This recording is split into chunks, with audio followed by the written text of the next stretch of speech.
జూబ్లీహిల్స్ లో ఉప ఎన్నికలలో గెలిచింది కాంగ్రెస్ పార్టీ కాదని ఎంఐఎం అని అన్నారు BJP state chief Ramachandra Rao.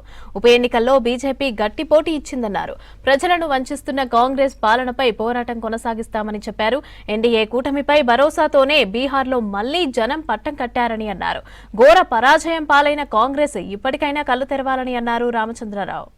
Bihar ప్రజలు, బీహార్ యువత, ముఖ్యంగా బీహార్ మహిళలు భారతీయ జనతా పార్టీ నేతృత్వంలో ఉన్న ఎన్డీఏ ఒక పార్టీకు 200 పై సీట్లు ఇప్పించి కాంగ్రెస్ కేవలం ఒక్క సీటుకే పరిమితమై మరి వారి యొక్క సోదరుడు, వారి యొక్క పాలు పంచుకునేటువంటి రాజకీయాల్లో ఎంఐఎంకు వాళ్ళకన్నా ఎక్కువ స్థానాలు వచ్చినాయి, 7 స్థానాలు వచ్చినాయి వాళ్ళకి. కాబట్టి ఈరోజు ప్రజలు తీర్పు ఇచ్చేటప్పుడు జనరల్ ఎలక్షన్స్లో చాలా వరకు వాళ్ళు డెవలప్మెంట్ని ముందుగా తీసుకొని, ఒకటి, రెండోది డబుల్ ఇంజన్ సర్కార్ ఉంటే రాష్ట్రం బాగుపడుతుందని చెప్పేసి ఆలోచించేటట్టుగా ఆ సరళి రేపు తెలంగాణలో కూడా కొనసాగుతుందని చెప్పి నాకు పూర్తి నమ్మకం ఉన్నది.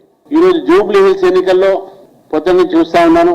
ముందుగా నేను జూబ్లీహిల్స్ ఎన్నికల్లో పనిచేసినటువంటి కార్యకర్తలకు, నాయకులకు నా హృదయపూర్వకమైనటువంటి వారికి అభినందనలు, వారికి ధన్యవాదాలు తెలుపుతా ఉన్నాను. ఎందుకంటే ఒక నెల కష్టపడి, మనకు తెలుసు జూబ్లీహిల్స్ ఎటువంటి కాన్స్టిట్యున్సీ అని చెప్పేసి, గతంలో దత్తాత్రేయ గారు పోటీ చేసినప్పుడు 2009లో ఆ ఒక కాన్స్టిట్యున్సీ డీలిమిటేషన్ వచ్చినప్పుడు భారతీయ జనతా పార్టీకి ఇప్పుడు అక్కడ మెజార్టీ రాలే. 2014లో కూడా ఆ రోజు తెలుగుదేశము భారతీయ జనతా పార్టీ కలిసి ఉండే కాబట్టి మాగంటి గోపీనాథ్ గారు గెలిచారు. దాని తర్వాత మళ్ళీ బీఆర్ఎస్, ఎంఐఎం ఇద్దరి ఒక దోస్తానాతో ఆ రోజు వాళ్ళు గెలిచినటువంటి పరిస్థితి చూసినాం మనం. ఎంఐఎం కూడా మొత్తం బీఆర్ఎస్ సపోర్ట్ చేసి ఆ రోజు గెలిపించింది. ఈసారి కూడా కాంగ్రెస్ పార్టీ గెలిచినటువంటి సంతోషాలు, సంబరాలు చేసుకోవచ్చు. ప్రజాస్వామ్యంలో గెలిచిన వాడే తప్పకుండా మేము రెస్పెక్ట్ చేస్తాం, ఎందుకంటే అది ప్రజల తీర్పు. అది కానీ జూబ్లీహిల్స్లో అది ప్రజల తీర్పు అది కాదు. ఎందుకంటే జూబ్లీహిల్స్లో ఎంఐఎంకు ఇచ్చినటువంటి తీర్పు అది. జూబ్లీహిల్స్లో గెలిచినటువంటి కార్యకర్త ఏవైతే క్యాండిడేట్ ఉన్నాడో గతంలో ఎంఐఎంకి పోటీ చేశాడు కాబట్టి ఈరోజు ఎంఐఎంగానే వాళ్ళు వేశారు ఓటు. కానీ ఆ ఓట్లతోనే మేము గెలిచామని చెప్పేసి బహిరంగంగా చెప్పుకుంటున్నారు కాంగ్రెస్ పార్టీ.